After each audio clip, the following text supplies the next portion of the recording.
Sometimes the biggest clues are hiding in the absolute smallest places.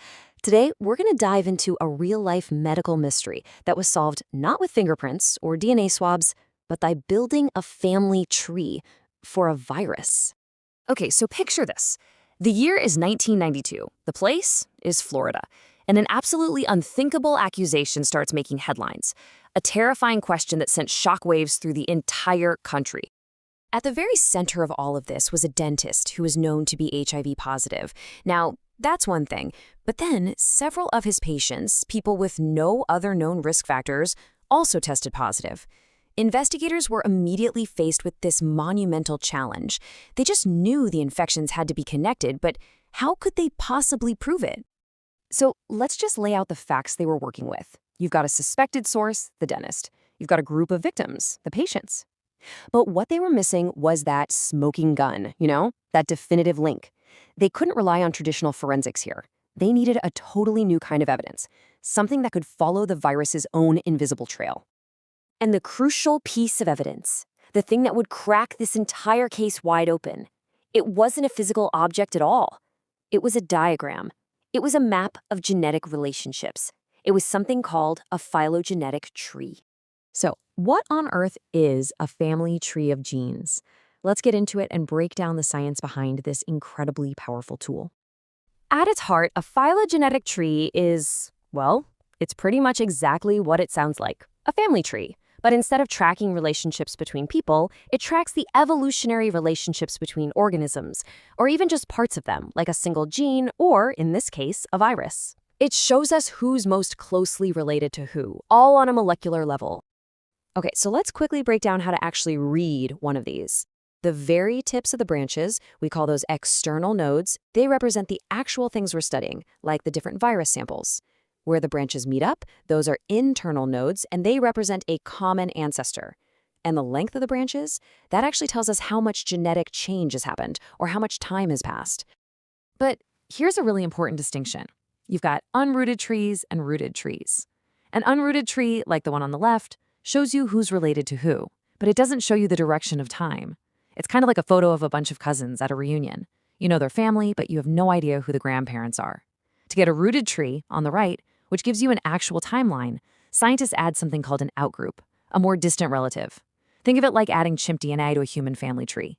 It gives the whole thing an anchor point, a root, and suddenly you can see the path that evolution actually took. So how do scientists go from just a bunch of raw genetic code to one of these incredibly elegant and informative trees? Let's take a look at the process. It really boils down to three main steps. First, you collect your genetic sequences from the dentist, the patients, and so on, and you line them all up so you can compare them spot by spot. Second, you have to pick a computational method to analyze all those similarities and differences. And third, you basically let a powerful computer do the heavy lifting and draw the most probable tree based on that data. Now, I have to say, that first step, the multiple sequence alignment, or MSA, it is everything. It is the bedrock of the entire analysis. Because when you line up those sequences, every single column becomes a data point. Each one is a potential spot where a mutation could have happened, and each one tells a tiny part of the evolutionary story. Okay, once everything's aligned, scientists pick a method to actually build the tree. You can think of them as different levels of detective work.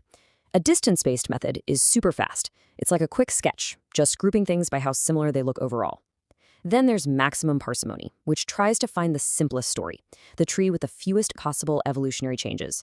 And finally, you've got maximum likelihood. This is the deep, rigorous forensic analysis. It uses complex probability models to find the single tree that best explains the genetic evidence. Of course, this is science, and a result doesn't mean much if you don't know how confident you can be in it. So, how do you fact-check a family tree for genes? How do you know it's reliable? Well, the most common way is a technique called bootstrapping, and it's essentially a statistical stress test for your tree. You're trying to see which parts of the structure hold up under pressure and which parts are maybe a little flimsy. So here's how it works in a nutshell. The computer takes that original genetic alignment and, from it, it creates thousands of new, slightly different data sets by randomly picking columns. Then, for each of those new data sets, it builds a whole new tree from scratch. Finally, it looks back at the original tree and checks.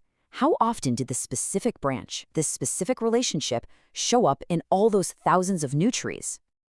The result you get is a percentage. So if a branch from your original tree shows up in 990 out of 1,000 of those random test trees, it gets a bootstrap value of 99%.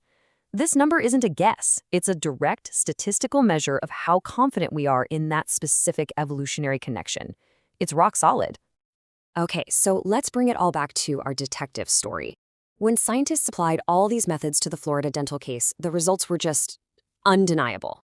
The analysis found what's called a clade, which is basically just a single self-contained branch on the family tree, and this clade contained the virus from the dentist and from a specific group of his patients, all of them clustered together with incredibly high bootstrap values.